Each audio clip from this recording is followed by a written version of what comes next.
puntos clave del TORCH y la varicela. Bueno, las patologías que detecta el TORCH, y vamos aquí también a agregar la varicela, que es otra patología infecciosa. Entonces, vamos a ver todas estas patologías y vamos a ir haciendo los diferenciales. Entonces, en el caso de TORCH vale la pena recalcar que va a ser el acrónimo para Toxoplasma rubeola, citomegalovirus y herpes. Y bueno, ahí también metemos sífilis y, como les digo, también vamos a meter varicela. Sífilis sí es parte del TORCH, varicela no. Entonces, bueno, toxoplasma va a ser una patología causada por Toxoplasma gondii. Vamos a hacer este un poquito más delgadito. Entonces, Toxoplasma gondii va a ser el causante de la toxoplasmosis. En el caso de la rubiola, va a ser rubivirus, que es un Togaviridae. Sífilis, Treponema pallidum, es una espiroqueta. Citomegalovirus, herpes y varicela van a ser causados por herpes. En el caso concreto del herpes, el más frecuente va a ser el herpes 2, porque va a ser causado por una transmisión vertical al salir el niño en el canal de parto, ¿no? Entonces, la mamá va a tener un herpes genital, que va a ser el herpes 2, y se lo va a transmitir al bebé al momento de salir por el canal de parto. Todas, menos la rubeola, van a ser más frecuentes en el tercer trimestre y menos graves. Pero si se detectan en el primer trimestre, o si dan en el primer trimestre, van a ser más graves pero menos frecuentes. Todas, como les digo, exceptuando la rubiola, donde va a ser igual, mucho más frecuente en tercer trimestre, aunque ahí es cero grave. De hecho, tiene 0% de probabilidad de complicaciones una rubiola del tercer trimestre, pero también es relativamente frecuente en el primer trimestre, donde va a ser súper grave. Entonces, eso va a ser la diferencia. Esta va a ser la única diferencia en cuanto a la temporalidad de la infección. Ahora, un poquito de epidemiología de algunas de estas. La rubiola, como dije anteriormente, en el tercer trimestre va a tener 0 probabilidades de complicación. Sífilis va a ser una infección de transmisión sexual, igual que el herpes, pero el herpes lo va a contagiar al bebé durante el parto. Y el citomegalovirus va a ser, esto sí es muy importante, la infección congénita número 1, y también va a ser la causa número 1 de sordera neurosensorial. Entonces, citomegalovirus es igual a sordera neurosensorial. Recordar eso es muy importante. Ahora, la clínica, aquí sí van a cambiar mucho en la clínica. Vamos a ver antes de la clínica, el diagnóstico, en donde sí se fijan en casi todos, es pruebas de anticuerpos con PCR. Entonces tenemos aquí PCR con pruebas de anticuerpos, anticuerpos en el caso de la rubiola IgM con PCR, en el citomegalovirus PCR con cultivo, herpes y varicela también PCR.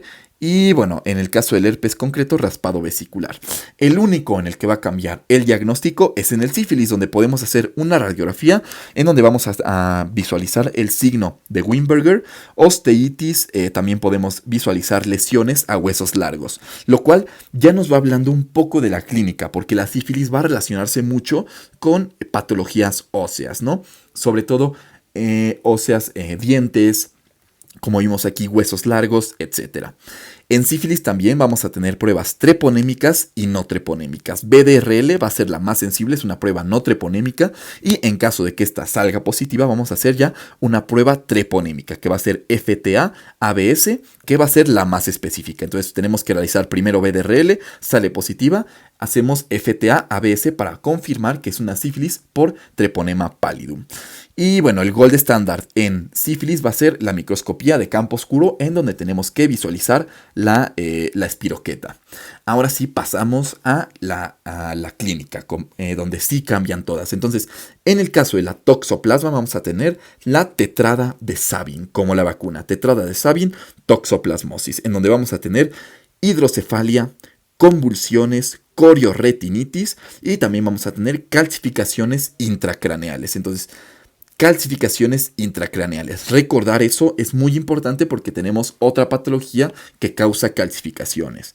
Después pasamos a la rubiola, en donde vamos a tener la triada de Greg, donde vamos a tener sordera neurosensorial, catarata, y también vamos a tener cardiopatías congénitas, principalmente persistencia del ductus arterioso o estenosis de la pulmonar. ¿Cuál quedamos? Aquí tenemos sordera neurosensorial, pero ¿cuál quedamos que era la principal causa de sordera neurosensorial en el mundo? Muy bien, citomegalovirus, pero también en rubiola puede causarse sordera neurosensorial, solo para ir haciendo asociaciones entre estas patologías.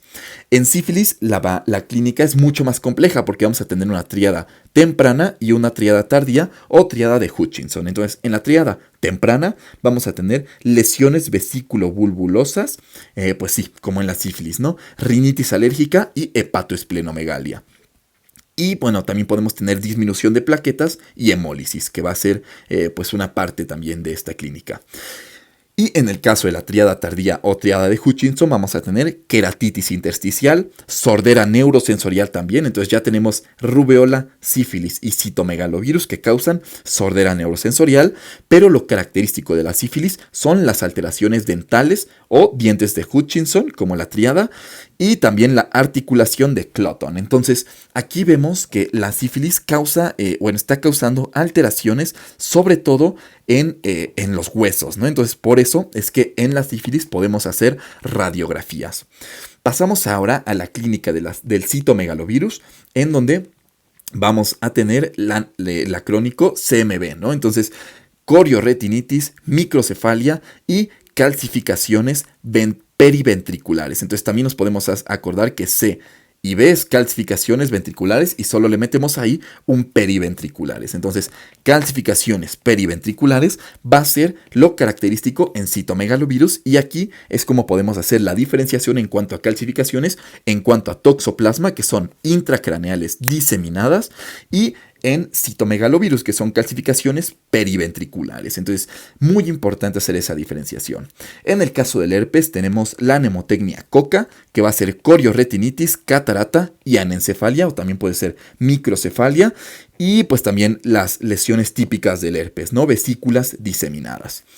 Y bueno, en el caso de la varicela, la clínica clásica va a ser encefalitis. Y a esta pues también va a cambiar si es congénita o tardía. Si es congénita o perinatal. Si es perinatal vamos a tener lesiones en 10 días. Y si es congénita, eritema y lesiones vesiculares. Pero lo clásico aquí va a ser la encefalitis en el caso de la varicela.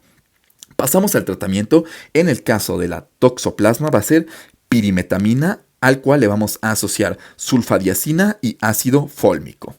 Esto por un año. Entonces al bebé lo tenemos que tener con estos medicamentos por un año. La rubeola únicamente va a tener medidas generales. Entonces, medidas generales y obviamente su referencia, ¿no? Entonces no podemos tratar nosotros esta patología como cualquier otra, ¿no? Como médico general o desde el grado de médico general. La sífilis va a ser penicilina G sódica por 10 a 14 días. Citomegalovirus va a ser ganciclovir y tenemos que cambiar después de 6 semanas a vanciclovir. Herpes aciclovir y varicela, igual como es un herpes, aciclovir también, y también le podemos asociar una gamma globulina. Y eso sería todo en cuanto al TORCH y la varicela. Aquí también les dejo el cuadro. Muchas gracias.